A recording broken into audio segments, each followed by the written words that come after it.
Internet पर पिछले कुछ अरसे से ये सवाल चल रहा है कि क्या पाकिस्तान बांग्लादेश को दोबारा पाकिस्तान का हिस्सा बनाना चाहता है। ये बड़ा खतरनाक सवाल है, लेकिन इससे भी खतरनाक बात यह है कि इस सवाल के बड़े उल्टे सीधे जवाब दिए जा रहे हैं। मोस्टली इंडियंस ऐसे सवालों के जवाब देने के लिए कूद पड़ते हैं।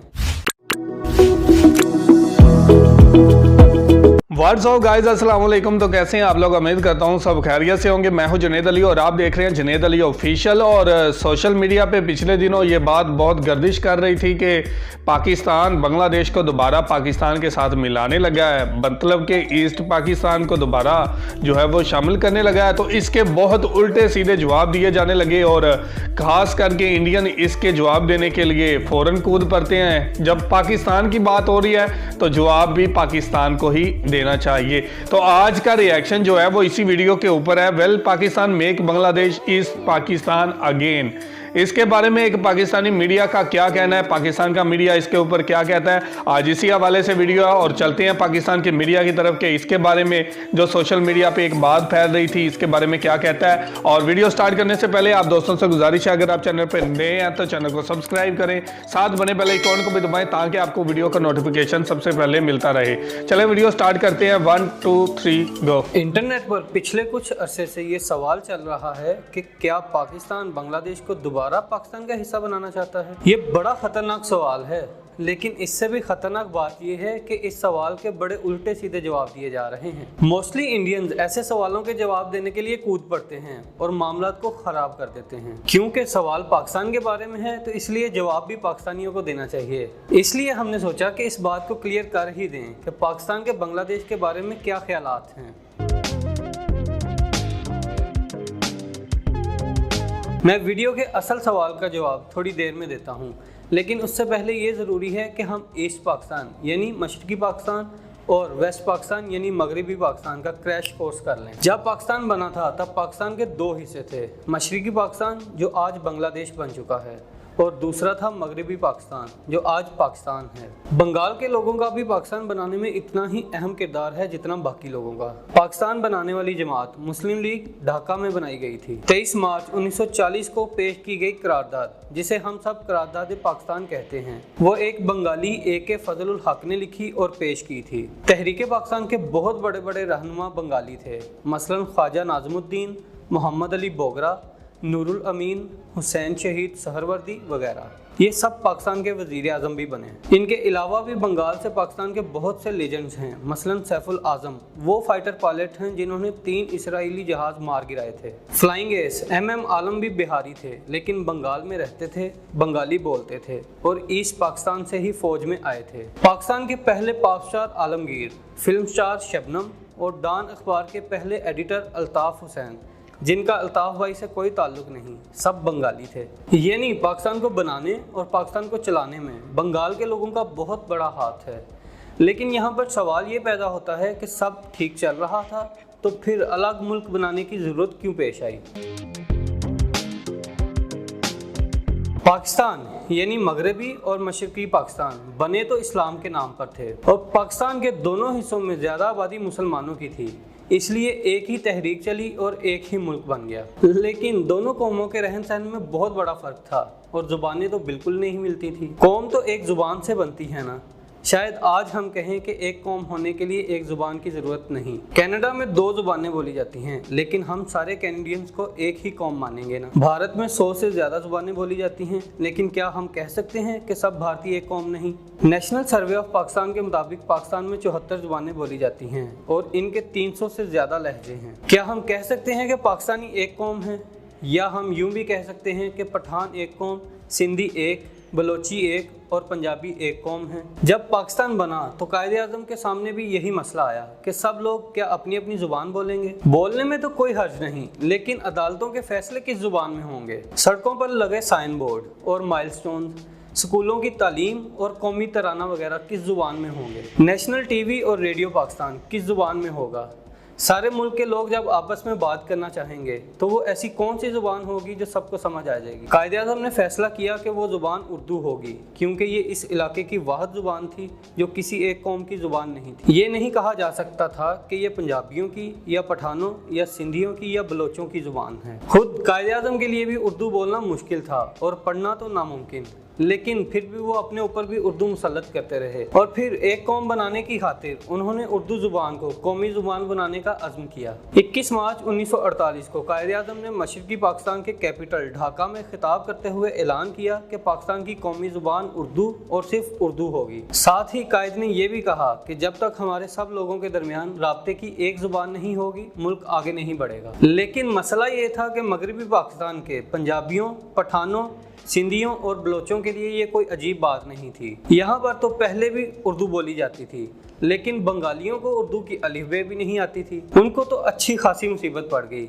ये बिल्कुल ऐसे ही है जैसे आज हमारे वज़ीर-ए-आज़म इमरान खान टीवी पर आए और आकर ऐलान कर दें कि हमारी कौमी ज़ुबान बंगाली है, तो चलो सब सीखो। बंगाल के लोगों को भी कायद की ये बात बिल्कुल पसंद नहीं आई। जैसे 1867 में उर्दू हिंदी तनाज़े की वजह से मुसलमान और हिंदुओं में ऐसी तकसीम पैदा हुई कि हिंदुस्तान टुकड़े हो गया और 1947 में पाकिस्तान बना। बिल्कुल वैसे ही उर्दू बंगाली तनाज़े की वजह से एक वो वक्त आया कि मशरकी पाकिस्तान अलग हो गया। बहुत से लोग अब भी ये सोचते हैं कि कायद का बंगालियों को उर्दू ज़ुबान पर लाना सबसे बड़ी गलती थी, बल्कि अपने जरदारी साहब के वालिद हाकिम अली जरदारी साहब तो अपने कायद के एक्शन को इन अल्फाज में याद करते हैं। और बंगाल में याद करता है बंगालियों को, तुम्हारी उर्दू जुबान में से बंगाली ने कहा लैंग्वेज, खुदा का खौफ करो, पागल का बच्चा। कायद का फैसला सही था या नहीं, ये फैसला आप खुद करें, लेकिन मेरा मानना यह है कि कौमी ज़ुबान का मसला तो था, लेकिन ये मसला इतना नहीं था कि मुल्क ही टूट जाता, बल्कि मुल्क टूटने की वजह कुछ और बनी। 1948 से लेकर 1956 तक मशरकी पाकिस्तान के लोगों ने बंगाली को भी दूसरी कौमी ज़ुबान बनवाने के लिए शदीद तरीन एहतजाज किए। आखिर 9 साल बाद यानी 1956 में बंगाली को भी कौमी ज़ुबान बना दिया गया, लेकिन उस वक्त तक मसला इतना बढ़ चुका था कि अब इसे ख़त्म करना आसान नहीं था। दिलों में बदगुमानी पैदा हो चुकी थी। 1960s में मगरबी पाकिस्तान में बहुत ज़्यादा तरक्की हो रही थी, बड़े बड़े डैम बन रहे थे, पूरा इस्लामाबाद बन रहा था, दुनिया का सबसे बड़ा नहरी निज़ाम तामीर हो रहा था और हर तरफ तरक्की हो रही थी। लेकिन इसके बरक्स मशरकी पाकिस्तान में ऐसा कुछ नहीं था। उधर पहले ही बंगाल के लोगों में ये एहसास पैदा हो चुका था कि मगरबी पाकिस्तान हमें अपना नहीं समझता। मगरबी पाकिस्तान में तेज़ी से होने वाली तरक्की से बंगाल के लोगों को ये लगता था कि हमारी सारी कमाई मगरबी पाकिस्तान में ही लग रही है। उस वक्त मशरकी पाकिस्तान में चाय, पटसन और ऐसी बहुत सी कीमती फसलें काश्त होती थी। बंगाली ज़्यादा गलत नहीं सोच रहे थे। अगर मगरबी पाकिस्तान में 100 रुपये खर्च हो रहे थे तो मशरकी पाकिस्तान में सिर्फ 40 रुपये खर्च हो रहे थे। 1970 में एक वाक़या ऐसा हुआ जिसके बाद मशरकी पाकिस्तान के लोगों को यकीन सा हो गया कि अब हम इकट्ठे नहीं रह सकते। मशरकी पाकिस्तान में जहाँ पहले ही स्कूलों और अस्पतालों की कमी थी, वहाँ नवंबर 1970 में दुनिया का सबसे भयानक साइक्लोन आया। भोला आइलैंड के नाम पर इस तूफान का नाम भी साइक्लोन भोला पड़ गया, लेकिन ऐसे भोले तूफान से खुदा ही बचाए। अंदाजों के मुताबिक 3 से 5 लाख लोग हलाक हुए इस तूफान में। 260 किलोमीटर फी घंटा की रफ्तार से हवाएं चल रही थी और समंदर की लहरें 13 फुट ऊंची थी। फसलें बर्बाद हो गईं, दरख्त और खंबे उखड़ गए, सारी सड़कें तबाह हो गईं, हर तरफ लाशें ही लाशें बिखर गई, इंसानों की भी और जानवरों की भी। ताफून उठने लगा और बीमारियां फैलने लगी। इंटरनेट पर इस तूफान के बाद तबाही की तस्वीरें मौजूद हैं, लेकिन वो इतनी दिल दहला देने वाली हैं कि इस वीडियो में शामिल नहीं कर सकता। ऐसी तबाही इसके बाद या तो 1976 में चीन के ज़लज़ले में हुई, जहां पर 2 से 3 लाख हलाकतें हुई, या फिर 2004 में आने वाले सुनामी में तबाही हुई और इसमें भी 2 से 3 लाख हलाकतें हुई। मशरकी पाकिस्तान की सारी कोस्टल लाइन तबाह हो गई। दोनों बड़े शहरों ढाका और चिटागांग में क़यामत बर्पा हो गई। इस तूफान के ख़त्म होते ही बच जाने वाले लोग हैज़ा और ऐसी दीगर बीमारियों का शिकार हो गए। उस वक्त उनकी पहली और इंतहाई शदीद ज़रूरत ये बन गई कि उन्हें फ़ौरन इलाज फराहम किया जाता। ये ज़रूरत ग़िज़ा से भी ज़्यादा शदीद थी, क्योंकि ग़िज़ा बहरहाल मछली की सूरत में मौजूद थी, लेकिन उन लोगों की उम्मीदें पूरी ना हुई।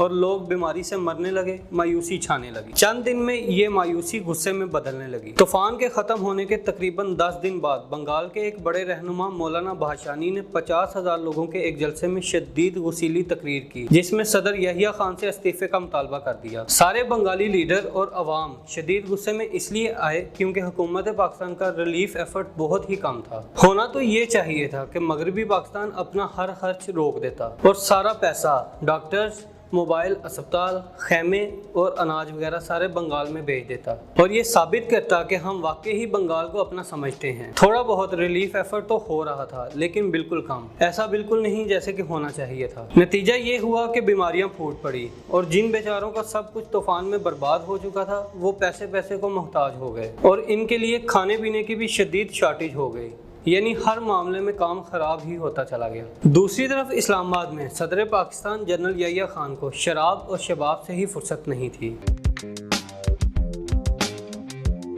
नवंबर में तूफान आया और दिसंबर 1970 में थे पाकिस्तान में इलेक्शन में बंगालियों के लीडर थे शेख मुजीबुर रहमान। इलेक्शन में शेख मुजीब ने मशरकी पाकिस्तान के सवरेंटी के नारे के साथ इतनी ज़बरदस्त फतह हासिल की कि कोई और पार्टी एक सीट भी नहीं जीत सकी। ऐसा हुआ इसलिए था क्योंकि बंगालियों का गुस्सा अब हद से ज़्यादा बढ़ चुका था और तूफान के बाद उनको यकीन सा हो गया था कि मगरबी पाकिस्तान वाले इन्हें निचोड़ना चाहते हैं और ज़रूरत पड़ने पर कभी भी मगरबी पाकिस्तान इनके काम नहीं आया। दूसरी तरफ मगरबी पाकिस्तान के लोगों को कुछ पता ही नहीं था कि मशरकी पाकिस्तान में हो क्या रहा है। जुबान एक थी नहीं, बॉर्डर आपस में मिलता नहीं था, बल्कि दरमियान में 2000 किलोमीटर का फासला था और इस फासले में सारा इंडिया था और मगरबी पाकिस्तान वालों को मशरकी पाकिस्तान की खबर सिर्फ रेडियो पाकिस्तान से ही मिला करती थी और जाहिर है रेडियो पाकिस्तान ने ये तो नहीं बताना था कि दूसरी तरफ मशरकी पाकिस्तान के लोग मगरबी पाकिस्तान से बहुत नफरत करने लग गए हैं, हुकूमत को गालियाँ दे रहे हैं और हमारी हुकूमत उनके लिए कुछ कर नहीं रही। नतीजा ये हुआ कि मगरबी पाकिस्तान के लोग बिल्कुल सुकून में थे,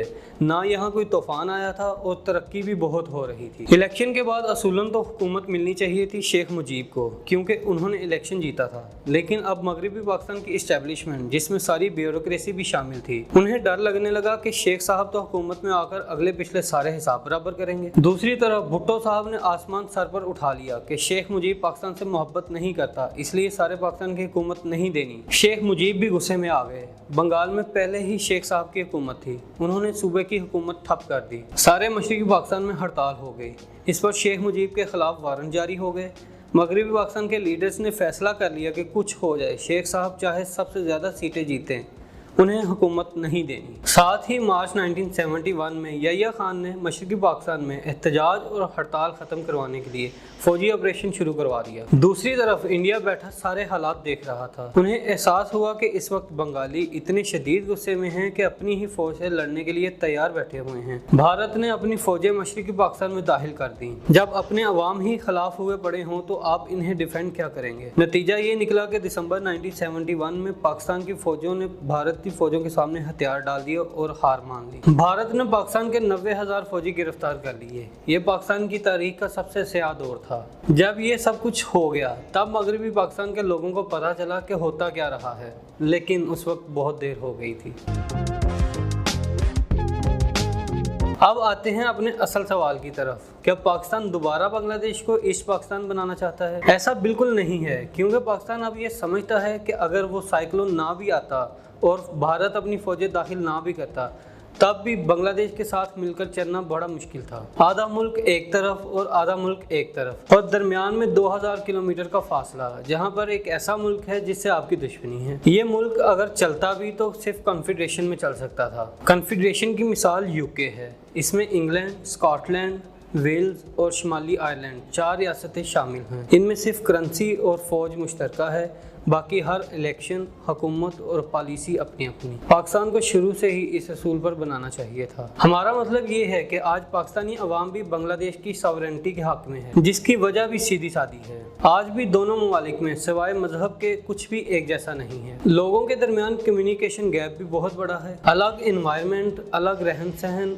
अलग जुबान और अलग कुजीन की वजह से एक दूसरे से दूर बैठकर एक दूसरे को समझना बहुत मुश्किल है। पहले की तरह का पाकिस्तान तो चल ही नहीं सकता, इसलिए दोबारा वैसा सोचने का सवाल ही पैदा नहीं होता। तो फिर आखिर पाकिस्तान चाहता क्या है?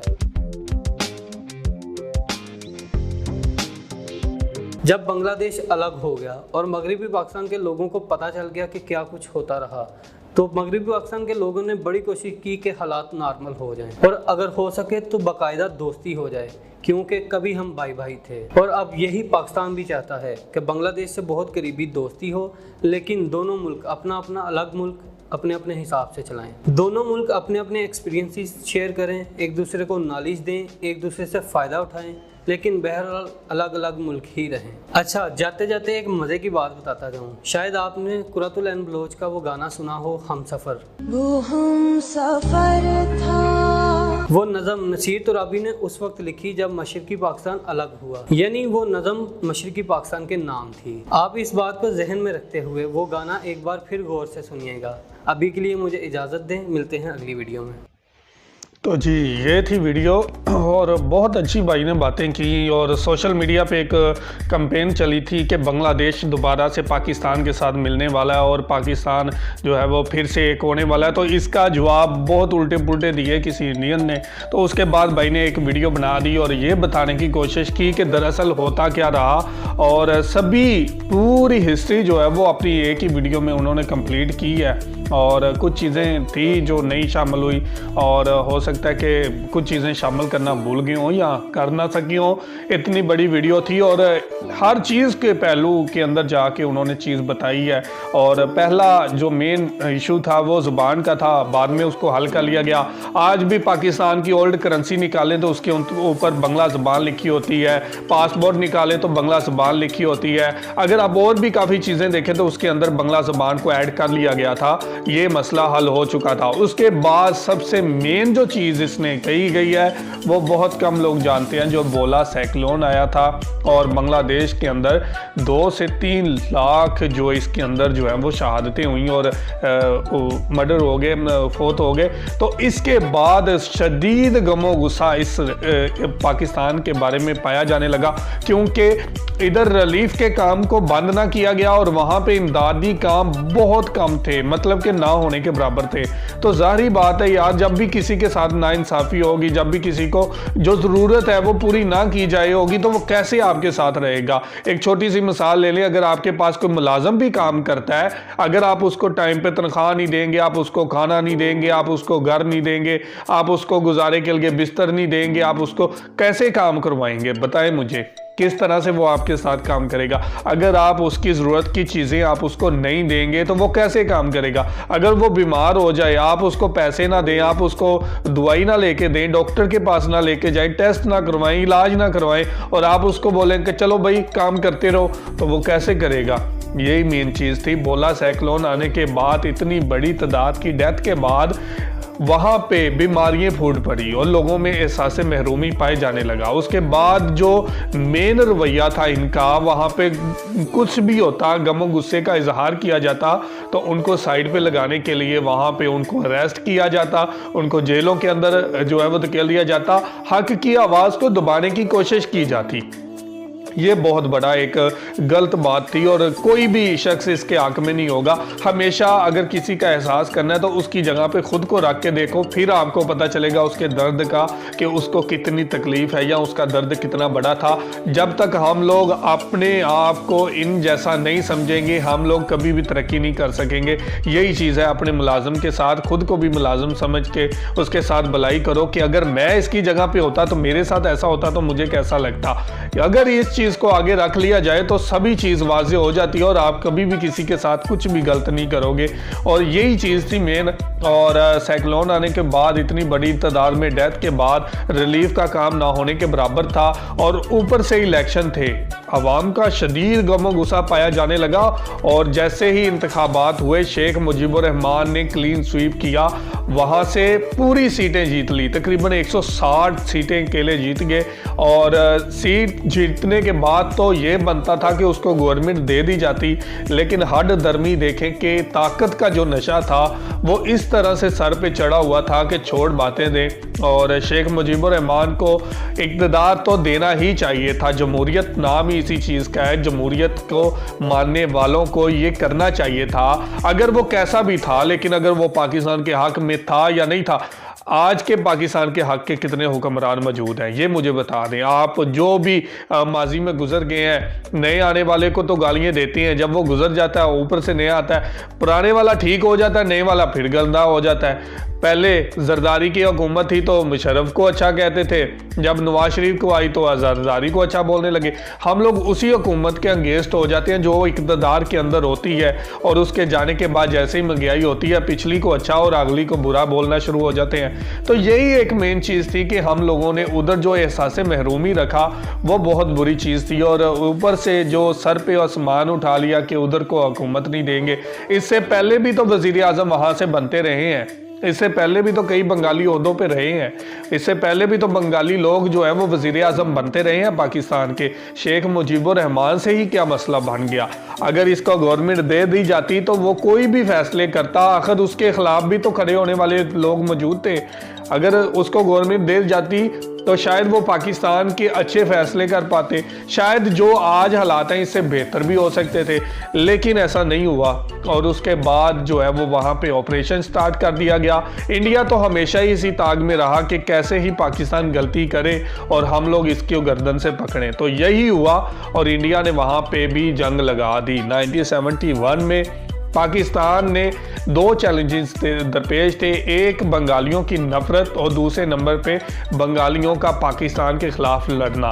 तो वो तो वाज़े था, पाकिस्तान के खिलाफ ना लड़ते तो और क्या करते। उनकी नफरत इतनी शदीद हो चुकी थी पाकिस्तान के खिलाफ कि पाकिस्तान ने उनको हक से महरूम रखा।